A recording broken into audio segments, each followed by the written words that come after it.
bem-vindos a mais um Giro Sindical. O Giro Sindical é uma parceria entre o DIEESE e o SINDICT. DIEESE é o Departamento Intersindical de Estatística e Estudos Socioeconômicos e SINDICT é o Sindicato Nacional dos Servidores Públicos Federais da área de Ciência e Tecnologia no setor aeroespacial. Eu sou a apresentadora deste programa, a economista Renata Belzunces. E hoje nós vamos tratar sobre a maior empresa de geração e transmissão de energia elétrica da América Latina. Ela que é responsável por 30% de toda a geração de energia brasileira, detém 41% das linhas de transmissão por onde trafegam 70% de toda a energia distribuída no nosso país, um país de dimensões continentais. Hoje, essa empresa está na mira da privatização por meio do projeto de lei número 14.182 de 2021. E para ajudar a gente a compreender esse caso, compreender a Eletrobras, a privatização e seus impactos, quem vai nos ajudar é o Carlos Alberto Alves, ele que é presidente do projeto sindical Sinergia, que reúne gasistas e eletricitários no estado de São Paulo. Carlos Alberto, o Carlinhos. Nós que agradecemos, Renata, aqui em nome dos eletricitários, dos energéticos do estado de São Paulo, agradecemos a oportunidade, é um prazer imenso falar com você e os telespectadores aqui do Giro Sindical. Muito bom. Então vamos lá, que a nossa tarefa aqui hoje não é muito fácil, não. A privatização da maior parte do sistema elétrico brasileiro nos anos 90, ela prometeu uma coisa que ela não entregou. Ela prometeu diminuir tarifas e fazer caber com mais conforto no bolso da maior parte da população brasileira. Agora, a joia da coroa do nosso sistema elétrico, que é a Eletrobras, está na mira da privatização. Carlinhos, a gente viu que no desenho da privatização acontece uma coisa bastante estranha, que é uma energia que já está amortizada, que são usinas que já se pagaram, porque são usinas que já estão operando há algum tempo, e que estão gerando energia a preço de custo, a partir das reformas do sistema elétrico de 2013. Esta proposta, este desenho, fará com que essas usinas já amortizadas e gerando a preço de custo, vão passar a gerar energia ao preço de energia nova. Né? Como que pode, e qual é a explicação para esse desenho, para essa arquitetura desse projeto de privatização? A conta não fecha, né, Renata? Por que a conta não fecha? Justamente por isso. Você tem hoje, desde agosto de 2013, uma situação de cotas, né? A energia das usinas amortizadas, elas são vendidas mais baratas, e agora, com o processo de privatização, uma das primeiras coisas que está sendo proposto é acabar as cotas. Isso porque os investidores são rentistas. O mesmo cara que é dono do banco, ele é dono da termoelétrica, e a proposta é essa de descotizar as usinas, ou seja, tudo isso para que a rentabilidade dos investidores que porventura venham a comprar sejam enormes. Com a privatização, a gente já viu que por conta desse fim do sistema de cotas, os preços vão subir, necessariamente vão subir, porque eu não vou mais vender energia a preço de custo, eu descotizei, esse é o nome, para que a energia que vai entrar dessas usinas que já foram pagas, elas vão entrar com valor de usina nova, gerando mais rentabilidade para os compradores. É um atrativo, né, para os compradores. Então, a gente já viu que os preços não têm mesmo como cumprir a promessa. Os preços afetam todo mundo, mas tem um grupo que também foi muito afetado pelas privatizações dos anos 90, que foram os trabalhadores do sistema elétrico brasileiro. O que as lições aprendidas daquela época trazem de exemplos para não serem seguidos hoje com o processo de privatização da Eletrobras? No caso dos trabalhadores, nós já falávamos, denunciávamos isso, que, primeiro, a energia, que é um bem social, que é um bem, é um serviço essencial à sociedade, ela não melhora, e a gente já sabia disso. Os trabalhadores, eles foram muito impactados, e, consequentemente, a sociedade, com a questão de posto de trabalho, porque a gente tem uma relação direta. Se você não tem uma quantidade de trabalhadores qualificados para o serviço prestado, ele não é eficiente, não tem a qualidade necessária para o consumidor. Essa é a primeira coisa. Então, o número de postos de trabalho foi extremamente afetado. Consequentemente, para manter a rentabilidade do setor para os novos acionistas, eles entraram com o processo de terceirização. Foram terceirizando tudo.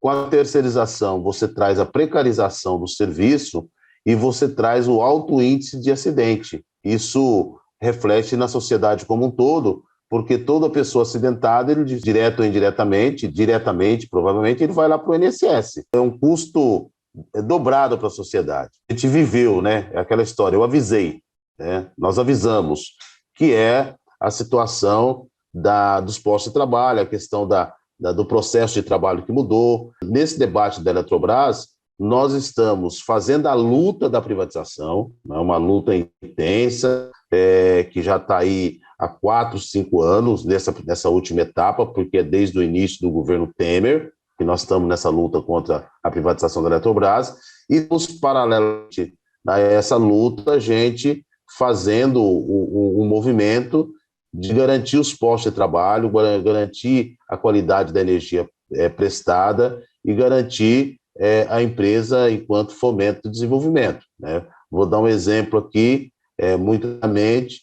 Todas as propostas via ANEEL, que é a Agência Nacional de Energia Elétrica, ou do próprio Ministério de Minas e Energia, nenhuma dessas propostas, eles imputam a responsabilidade à empresa para tentar cobrir qualquer déficit que existe, para que a tarifa não sofra o impacto, por exemplo, de uma crise hídrica ou coisa do tipo. Ou seja, todo o custo da energia vem para as costas do consumidor. É o melhor negócio do mundo. Você não tem ônus nenhum e só tem renda.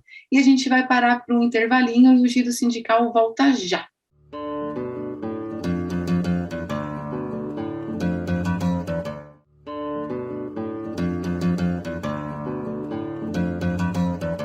O Giro Sindical está de volta e esse programa tem o prazer de receber Carlos Alberto Alves, do projeto Sinergia CUT São Paulo, dos eletricitários e gasistas. Estamos discutindo aqui a privatização da Eletrobras, que está na pauta pelo projeto de lei número 14.182 de 2021. Voltando para como as privatizações são vendidas no país, nós temos que elas são vendidas pelo preço, pela tarifa, pela promessa de um serviço mais barato, mas também pela promessa de um serviço mais eficiente e com mais eficiência econômica também para as empresas. Vamos lembrar aqui juntos, em 2020, o estado do Pará ficou dias sem energia elétrica, deixando 800 mil pessoas no escuro. Quem restabeleceu o serviço foi a Eletronorte, uma subsidiária da Eletrobras, corrigindo um erro que aconteceu no sistema de transmissão por um erro, uma falha de agentes que operam de forma privada. Ou seja, a Eletrobras consertou um erro que foi cometido por um agente privado. Carlinhos, é razoável dizer que hoje a Eletrobras ela é ineficiente? E ainda, ela tem recebido investimentos? Ou ela entrou naquele velho processo costumeiro de que há uma falta de investimentos, cessam os investimentos para preparar as empresas para a privatização e aí elas não atingem o seu ótimo operacional? Qual é a situação, ao seu ver, da Eletrobras? A Eletrobras é uma empresa muito eficiente, graças ao conjunto de trabalhadores dessa empresa, é o know-how que ela adquiriu nesses quase 60 anos de existência, então totalmente eficiente. E é uma empresa que ela preocupa os governos neoliberais. Por quê? Porque eles deixam de fazer investimento na empresa para precarizar a empresa e a própria sociedade pedir a privatização, mas mesmo nessas condições, a empresa consegue dar lucro, né, e um lucro considerável, né, mesmo nessas condições, e mesmo nessas condições a empresa continua sendo bastante eficiente. Se você andar pelo Brasil afora, você vê os serviços sociais que foram feitos e são feitos pela Eletrobras nesses rincões do Brasil afora. Que o setor privado ele não tem interesse de levar energia em nenhum dos lugares. Ele pode levar energia numa grande empresa, mas numa comunidade quilombola, numa região que está sendo urbanizada, numa favela. Eles não vão levar energia nesses lugares, numa pequena propriedade, num assentamento, de jeito nenhum. O governo Lula criou Luz para Todos, que fez chegar energia em diversos locais que jamais teria energia em outras situações, e esse foi um papel fundamental da Eletrobras. Isso prova a eficiência e o papel da empresa, o papel social que a empresa tem. No último dia 15 de fevereiro, o Tribunal de Contas da União ali aprovou a primeira fase dos estudos técnicos para a privatização. Naquele momento, um dos juízes, o ministro Vital do Rego, apontou erros que levam o valor de outorga da Eletrobras de 23,3 bilhões para 57,2 bilhões, ou seja, uma diferença na casa de 35 bilhões e uma diferença que é maior daquele preço que o governo está fixando, está oferecendo para a privatização. Mais uma vez, parece que as nossas empresas estão sendo entregues a preço de bananas, como foram também na década de 90. Você considera que a Eletrobras, com esses valores, ela está sendo subavaliada pelo governo? E se está, por que, na sua opinião, isso acontece? É uma característica dos governantes do Brasil, em sua grande maioria. Se você pegar aí nos últimos 30 anos, mas tirando aí os governos democrático popular, os demais governos foram um governo entreguista. A nossa geração viveu o Fernando Henrique Cardoso, e aí eu vou trazer aqui para São Paulo. Em São Paulo nós tínhamos aqui Banespa, nós tínhamos CESP, nós tínhamos Eletropaulo, nós tínhamos Comgás, nós tínhamos CPFL, e nós tínhamos tantas outras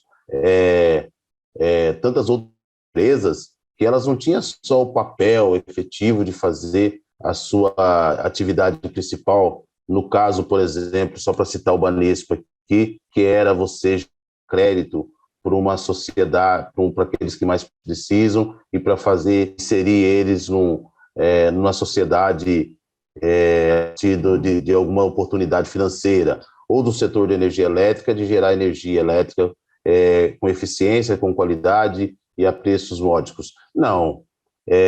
Então, o fato de você ter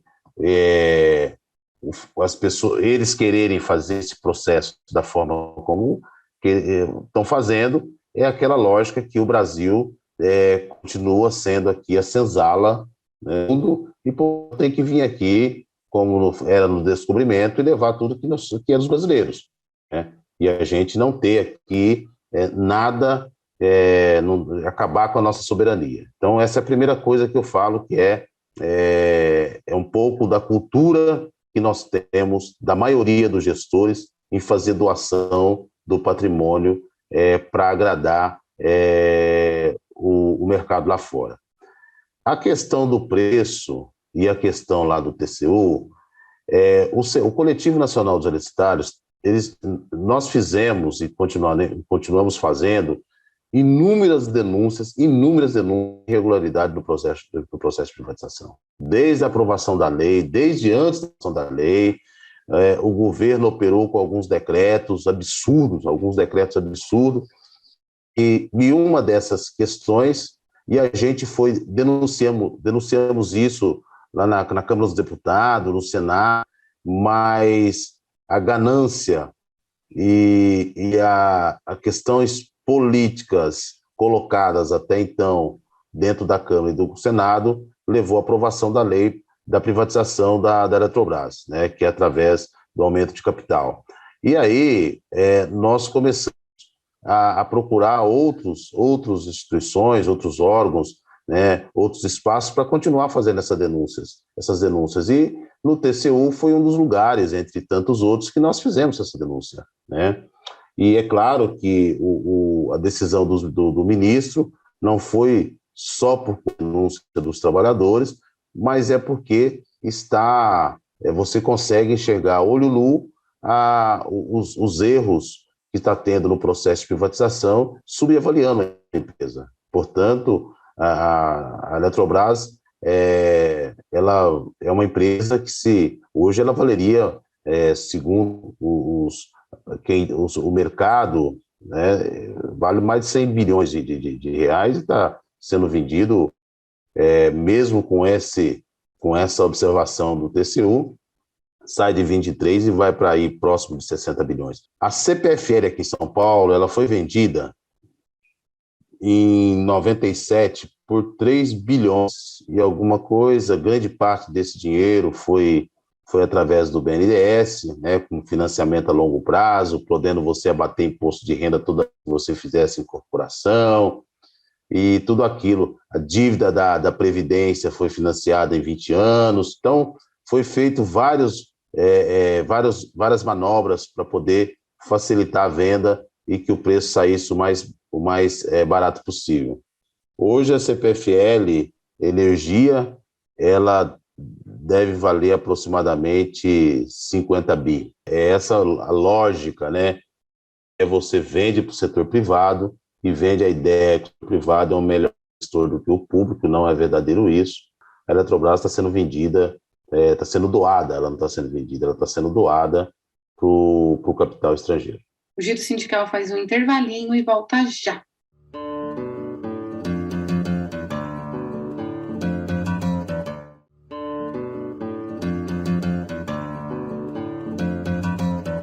O Giro Sindical está de volta e esse programa recebe Carlos Alberto Alves, ele que é presidente do projeto sindical Sinergia, que reúne eletricitários e gasistas no estado de São Paulo. Carlinhos, o Brasil tem 60% da sua matriz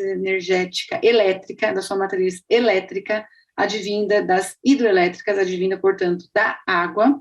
E quando a gente soma as outras fontes renováveis, a biomassa, a eólica e a solar, a gente chega a 80%. O que é de causar inveja para muitos países que dependem muito da queima de carvão, da queima de petróleo, da queima de gás natural. No entanto, isso que é muito bom para o meio ambiente, também causa alguns desconfortos, causa alguns conflitos. Recentemente, no dia 12 de abril, o presidente Lula esteve no acampamento Terra Livre, onde recebeu de milhares de indígenas uma carta compromisso. Na época ele era pré-candidato, agora ele já é um candidato oficial do Partido dos Trabalhadores, e naquela carta compromisso, no ato da entrega, muitas falas lembraram a construção de Belo Monte, no Rio Xingu, que foi contestado por povos indígenas que habitam aquela região, e continua sendo contestada, na verdade. A pergunta para um eletricitário experiente como você no setor, que viu muita coisa mudar desde as privatizações até o momento que a gente está hoje no país, você considera que é possível a gente continuar gerando uma energia que dependa menos de combustíveis fósseis, porém em harmonia, sem conflito com os povos indígenas e outros povos tradicionais e na continuidade do atendimento da nossa crescente demanda? É um desafio isso. Como a gente pode fazê-lo, na sua opinião? Olha, Renata, nós, os energéticos do Estado de São Paulo, nós estamos trabalhando já há alguns anos, né, em debate, estudos, procurando a universidade, procurando experiência em outros países. O Brasil tem que passar por uma transição energética, não tem jeito. Não tem mais jeito dessa sociedade ignorar a questão do meio ambiente. Na época, se já foi polêmica a construção de Belo Monte, hoje ela não teria condição de fazer uma usina daquela, apesar da energia que ela gera, tem ajudado bastante a manter o desenvolvimento do país, né, mesmo que pífio, né, mas de manter disponibilidade de energia. Mas hoje Belo Monte não cabe mais, não pode caber na nossa cabeça, não é questão só dos indígenas protestarem. A sociedade tem que protestar com isso, porque eu acho que é possível. Agora, é uma decisão política também, né, de você fazer uma transição energética, de você gerar com mais eólica, com mais solar, que você possa não ampliar as hídricas, porque a ampliação das hídricas, hoje, o impacto ambiental é muito grande, então nós temos que preservar o meio ambiente. Então, e nós estamos nessa discussão exatamente isso, nossa discussão que estamos fazendo geração de energia com preservação 100% do meio ambiente. Então, nós temos que, a sociedade brasileira,